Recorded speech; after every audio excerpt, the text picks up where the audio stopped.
Hello class, this is Mrs. Gregory again. This is recorded for my Algebra 1A students. This is lesson practice 32. This is on page 200 and this is problems A through I. Please try to do these problems before we go over them so that way you have a real good idea, at least to start or at least practiced a little bit, and I'm about to give you the answers. So let's go ahead and turn to page 200. All right, for those of you who may or may not have your book, here's the lesson practice right here. So I'm giving you a picture of it right now. You can just look at it, and these are the problems I'm expecting you to have done and turned in. Okay, let's go ahead and start. We're working right now, let's practice lesson 32, and we have just introduced two more rules. We introduced the here, let me go ahead and put this down here in case you didn't get that. We're dealing with the negative exponent property and the zero exponent property. All right, the negative exponent property says that if x has a negative exponent, then what you do, if it's in the numerator, you put that value in the denominator and the exponent becomes positive. But also just to let you know that I can go the other way around. If I have a negative exponent in the denominator, we move that to the numerator and now it's a positive exponent. And of course, the zero exponent property is any number to the zero power is equal to 1. So that's important that you understand that very basic concept. And one other concept that we've talked about is quotient property, which says if I have two numbers that are divided, x to the m divided by x to the n, notice that the x's are the same. This is our base. Then x is actually m subtract n. All right. Or I could have said n subtract m. Both of those are the same. Just depends on how you look at it. All right. So let's go ahead and look at our lesson practice. All right. On lesson practice A, B, and C, we were told to simplify. Here's the problems, and I went ahead and did them pretty easily. All right, so let's go ahead and turn that. I'm going to move my book over and just go ahead and say here. And I just wanted to reiterate the negative exponent rule here. All right, because that's really what we're talking about. We have our original problem says x to the negative fifth power, and we're supposed to simplify. Part of simplifying is not leaving any negative exponents. So all we have to do is turn this into a 1 over x to the fifth. It moves from the numerator to the denominator, and notice that we now have a positive exponent. In B, we have p to the negative 8 divided by or over q to the fourth power. And right now, the only power that's negative is the negative 8. And so all I need to do to make him positive is to move him to the denominator. So the final answer on this is 1 over p to the 8 times q to the 4. All right, this is the final answer. Hopefully you got the same. And C is relatively easy. We have the situation where we have 1 over d to the negative 8. And I like to say that the negative exponent is not a happy exponent, and so we make him happy by moving him. All right, in this case, we're going to move from the denominator to the numerator, d over 8. All right, there's those three. All right, let's go on to, it says to evaluate, our next section says to evaluate expression for a equals 4, B equals 6, and C equals 3. So I rewrote the instructions and I wrote down the original problem. It says a to the 0 power, B, you have to assume there's a 1 there. If you don't see anything, assume it's a 1, and C squared.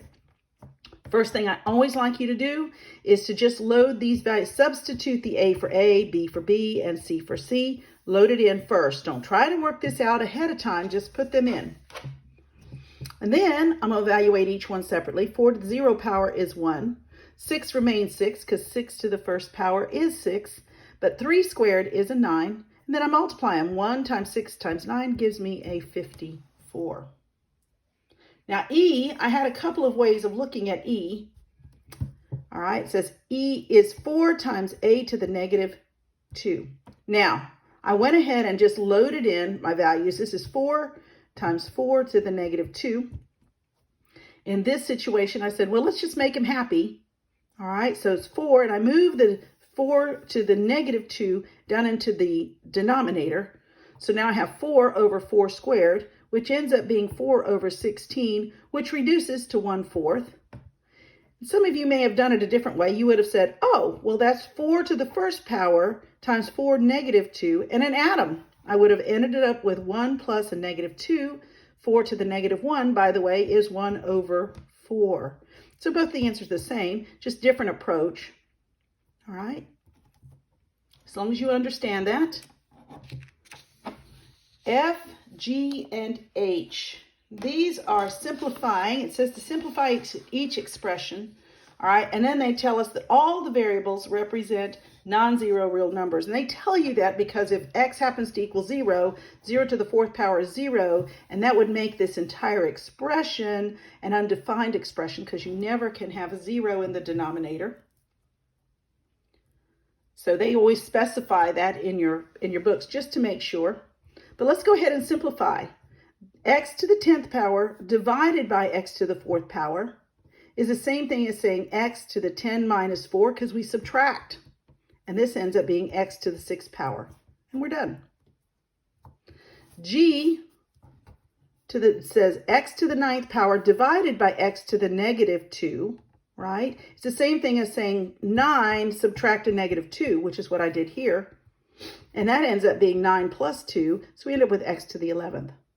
All right, that's just one way of doing it. Here's the other thing. I went ahead, instead of changing this, I moved x to the negative 2 and made him happy. So this becomes x to the 9th times x squared, which again, x to the 9 plus 2 equals x to the 11th. We have the same answer, it's just a different approach. Same answer. Okay. H was the most difficult, and there's probably several ways to get there.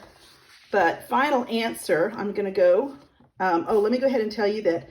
Let's go ahead and here's the original problem. X times y to the negative 3, z to the 5th power, divided by y squared, x squared, z. And they have everything, every variable's in different place. I probably would have put the x here, but they wanted you to work with that. My first approach is to make every negative exponent positive. In other words, I want to make all the exponents happy. So in this case, the only thing that was unhappy was my y, so I moved him into the denominator, leaving everything else the same. So this ends up being x times z to the 5th power divided by y cubed times y squared times x squared times z. All right, and then I kind of rearranged everything. I can rearrange things because of the commutative property. They can move. Because this is a multiplication, I can move the x over here. And so I kind of just aligned up my x's, kept my y's together, and I got my z's together. Nothing's changed. This is exactly like this. It's just moved around a little bit. And now I'm invoking my quotient rule. 1 subtract 2. This here is 1 subtract 2. This is 5 subtract 1. And this is not a quotient rule. It's just you add them together. This is the product rule. 3 plus 2. When I'm done, I end up with x to the negative 1, z to the 4th power, and y to the 5th power. Now, it's easy to think that I'm done, but we don't leave negative exponents. So what I'm going to do is move him to where he's happy. My final answer is z to the 4th power, x times y over x times y to the 5th power. And I'm sure that there's several ways of looking at this, but this is kind of how I did it. I like to make things positive and then deal with each variable on its own. And then in the end, just make sure everybody's in a positive, that I have positive exponents. All right. Let me go ahead and pull I here. All right, let's look at I. It says, refer to the table in example 4. So let me pull that up. We had that here from last time. Don't know necessarily. They had this at intensity of sound, and this is watts per meter squared or square meters. And this is the common sound. This is the intensity that they've given. So we did this together, and I think what I misunderstood in the first one is it said, how many times more intense is the sound of the rocket liftoff at 10 to the 3rd watts, right? So rocket liftoff could be anything from 10 to the third, 10 to the 7, and they specified it was 10 to the third. And then that of the regular speech at 10 to the negative 7. And regular speech can be anywhere between 10 to the negative 9 and 10 to the negative 6. Now we want to know how many more times, okay? And usually when we have this, how many times more, that is a division problem, because we were looking to see how many times more. And so this is the rocket liftoff divided by the regular speech, right? And we ended up with 10 to the 10. All right. Had you given me other values, I think I wasn't sure. I did not understand the question before. But they give you the exact same question here on I. It says, refer to this table. How many times more intense is the sound of a jet liftoff at 10 to the first power watts per square meter than that of the vacuum cleaner at 10 to the negative 5 watts per square meter? Express the answer in exponential and standard form. So I rewrote the question or summarized the question here, right? So some of you are looking at this going, oh, okay, got it. So I like to write it out.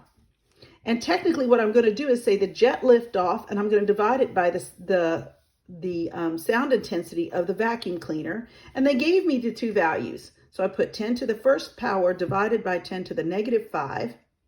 All right. Using my quotient rule, I say 10 to the first minus a negative 5, which turns into a plus 5, which ends up being 10 to the 6. So my exponential form is 10 to the 6, and my standard form is 1 million because I need 6 zeros. I expand this. All right, so this is my standard form, and my final answer is the sound of the rocket is 10 to the 6 times greater than a vacuum cleaner. And that's all there is to that. All right. I hope you guys have a great day. Watch this again if you need.